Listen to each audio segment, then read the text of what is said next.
Hello students. मैं doctor Bhubaneswar Suthar, Mangilal Bagri, राजकीय महाविद्यालय नोखा से। हम अध्ययन कर रहे हैं क्वांटम सिद्धांत के विकास का। पिछले कुछ लेक्चर्स में हमने देखा कि क्वांटम यांत्रिकी के अनुसार सूक्ष्म कणों की व्याख्या करने के लिए हमें तरंग फलन की आवश्यकता होती है। तरंग फलन जो एक सममिश्र राशि होती है, जिसका सीधा कोई भौतिक अर्थ नहीं होता, परंतु तरंग फलन का वर्ग किसी स्थान पर किसी समय t पर कण के पाए जाने की प्रायिकता को व्यक्त करता है। तरंग फलन का वर्ग प्रायिकता घनत्व के द्वारा व्यक्त किया जाता है और इसमें आयतन का गुणा कर हम किसी भी आयतन में कण के पाए जाने की प्रायिकता या समाकलन कर पूरे स्पेस में कण के पाए जाने की प्रायिकता, जिसका मान 1 होता है, ज्ञात कर सकते हैं। चिरसम्मत भौतिकी में जिस प्रकार गतिकीय राशियों का मान ज्ञात करने के लिए हमारे पास उनके मध्य संबंध होता है और फॉर्मूले होते हैं, उनकी सहायता से हम गतिकीय चरों का अध्ययन करते हैं, ठीक उसी प्रकार क्वांटम यांत्रिकी में संकारक होते हैं, ऑपरेटर्स होते हैं। इन ऑपरेटर्स को तरंग फलन पे ऑपरेट किया जाता है और गतिकीय राशियों चरों का मान ज्ञात किया जाता है। ये हमने पिछले वीडियो में पढ़ चुके हैं। अब जिस प्रकार चिरसम्मत भौतिकी में गतिकीय राशियों के कुछ मान यदि हमारे पास है, हमने अलग अलग विधियों के द्वारा अलग अलग समय पर गतिकीय चर राशियों के मान ज्ञात किए और उन मान का औसत लिया जाता है।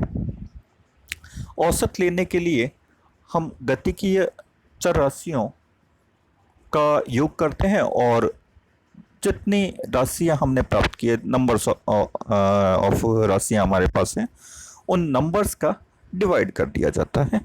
तो एक पर्टिकुलर रेंज में, एक पर्टिकुलर परास में हमारे पास उस राशि का औसत माना जाता है। ठीक उसी प्रकार क्वांटम यांत्रिकी में हम प्रत्याशा मान, एक्सपेक्टेशन वैल्यू ज्ञात करते हैं, जो किसी परास में औसत मान के तुल्य होता है।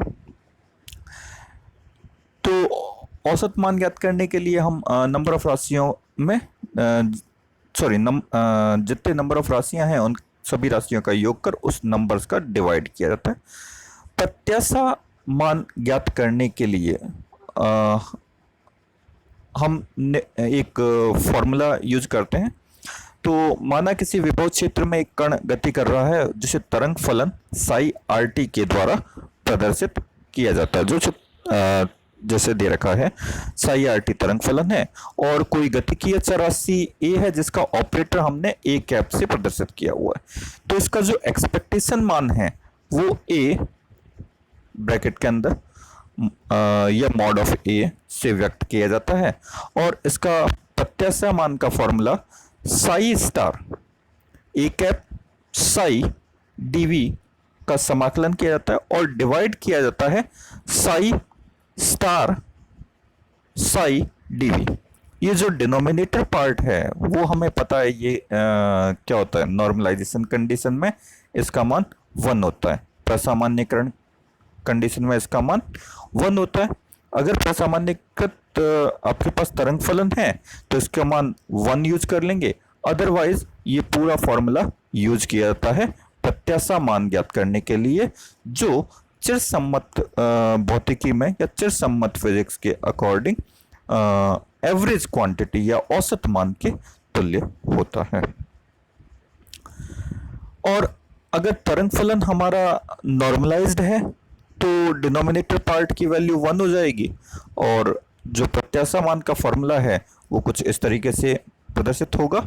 ए का जो प्रत्याशा मान है, एक्सपेक्टेशन वैल्यू है, integration of psi star A cap psi dv. तो यह किसी भी स्थिति और समय पर कण के प्रत्याशा मान को व्यक्त करता है। किसके लिए? ए संकारक के लिए या इसके संगत गतिकीय चर राशि के लिए। ये परिभाषा हो गई। प्रसामान्यकृत तरंग फलन के लिए समान 1 हो गया और प्रत्याशा मान का फॉर्मूला हमने यहाँ पे ये यूज कर लिया।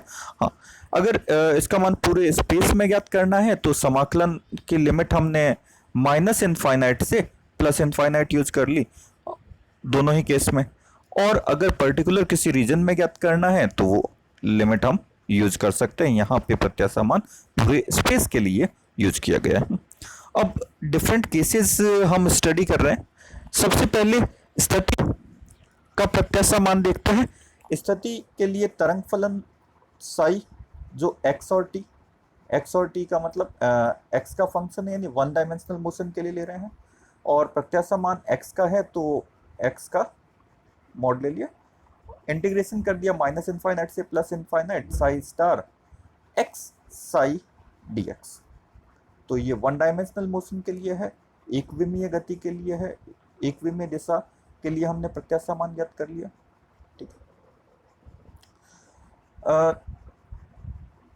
एक पर्टिकुलर केस में इसका एग्जांपल देखते हैं कि माना काल अनाश्रित विभव क्षेत्र Vx में गतिशील कण के लिए तरंग फलन जो होता है वह साई एक्स जो x डिपेंडेंट पार्ट है और t डिपेंडेंट पार्ट जो होता है वो exponential minus iota upon h cross e T के तुल्य होता है। इसको हम रख देंगे।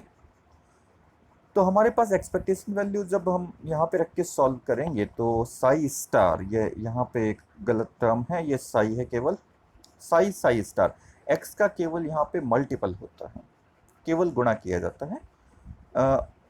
ये जो तरंग फलन है साई, इसका जब कॉन्जुगेट लिया जाएगा तो यहाँ पर एक्सपोनेंशियल पार्ट में माइनस की जगह plus iota upon h cross e t आ जाएगा, और इन दोनों फंक्शन का मल्टीपल करने पर हमारे पास वैल्यू 1 आएगी। तो यहाँ पर हम देख रहे हैं कि प्रत्याशा मान जो है वो समय पर निर्भर नहीं करता, अर्थात एक्सपेक्टेशन वैल्यू भी टाइम इंडिपेंडेंट होती है, टाइम पर डिपेंड नहीं करती।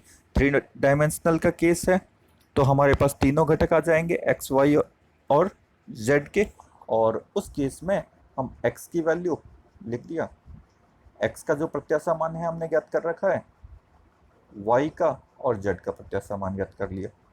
ठीक है, साई स्टार x का मल्टीपल होगा साई। ऑपरेटर में वेव फंक्शन में कोई चेंज नहीं होता क्योंकि कोऑर्डिनेट के केस में केवल कोऑर्डिनेट से मल्टीप्लाई होता है, फंक्शन की वैल्यू में कोई चेंज नहीं करता है।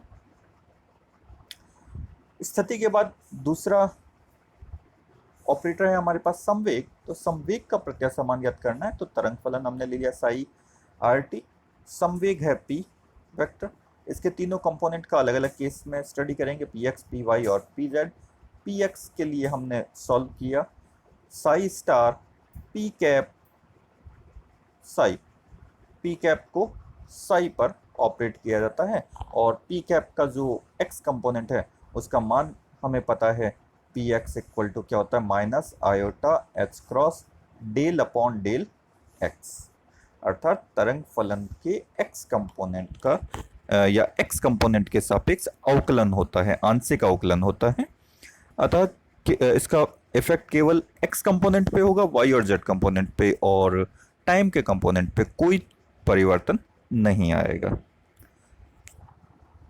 इसी प्रकार y कंपोनेंट के लिए y के रेस्पेक्ट में डेरिवेटिव हो जाएगा और z के लिए z के रेस्पेक्ट में डेरिवेटिव हो जाएगा। और अगर हमें प्रत्याशा मान तीनों कंपोनेंट के लिए ज्ञात करना है तो तुल्य समीकरण जो होगी वो हमारे पास कुछ इस प्रकार से आ जाएगी, जिसमें p ऑपरेटर की total value minus iota h cross del, जिसमें डेल के तीनों कंपोनेंट को यूज करेंगे, del upon del x i cap, del upon del y j cap plus del upon del z k cap होता है।